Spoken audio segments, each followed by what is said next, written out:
Araw po sa bawat isa po sa atin.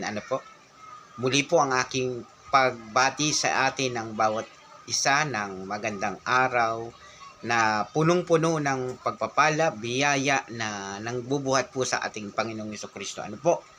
So, katulad po ng ating ginagawa sa ating sa Facebook po ay nagsishare po ako ng mga mensahe o mga talata.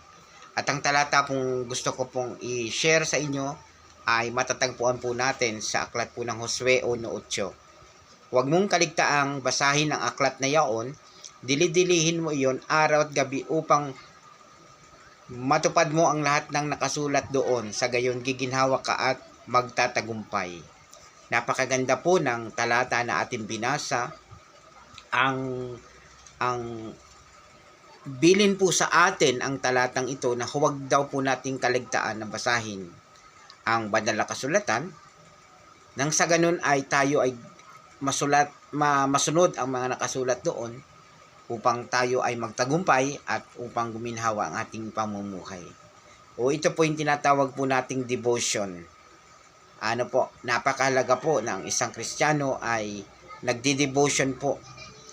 May naglalaan po ng panahon, ng oras sa pananalangin, sa pagbabasa ng kanyang banal na kasulatan, dahil ito po ay napakahalaga sa buhay ng isang tao.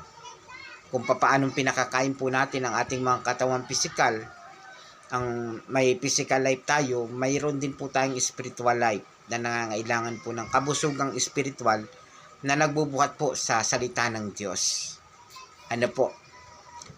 Kung sabi nga po, kung ang panalangin daw po ay pakikipag-usap sa Diyos, ang devotion naman ay ang kinakausap tayo ng Diyos.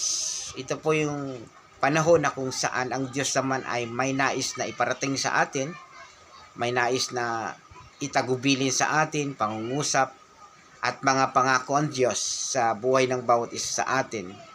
Sapagkat ang pagdidevotion po ay dito po natin nakikita yung mga pangako ng Diyos, yung mga promises ni Lord. At the same time, yung kanyang instruction, yung tagubilin niya sa atin, kung ano yung dapat nating gagawin. Yung inspirasyon ay naroroon po sa devotion. At yun po tinatawag natin na pagtutuwid o correction. Nang sa ganun, upang magamit natin ito sa ating pangaraw-araw na pamumuhay. So napakahalaga po nito, mga kapatid. Katulad nga po ng 2 Timothy 3:16, lahat ng kasulat ay kinasiyan ng Diyos at magagamit sa pagtuturo ng katotohanan, sa pagpapabulaan sa maling aral, sa pagtutuwid, sa likong gawain at sa pag-aakay sa matuwid na pamumuhay. So yun po ang ginagawa ng salita ng Diyos. Akayin tayo sa matuwid na pamumuhay, ituwid yung ating likong gawain, pagpapabulaan ng maling aral. At the same time po, makikita po natin dito yung pagkasi ng Panginoon ng banal na Espiritu po sa banal na kasulatan. So, saliksikin po natin ang salita ng Diyos. Huwag lamang po basta ito ilagay na lamang po natin sa ating tahanan, kung hindi gamitin din po natin ito. Hindi lamang po tuwing araw ng linggo, kung hindi araw-araw din po natin itong pakikipag-usap sa Panginoon. So, maraming salamat po kapatid. God bless you all po. Isa lamang po itong paalala at encouragement na nagbubuhat po encouragement ito sa atin ng Lord sa bawat isa po sa atin. Salamat guys. Thanks for watching.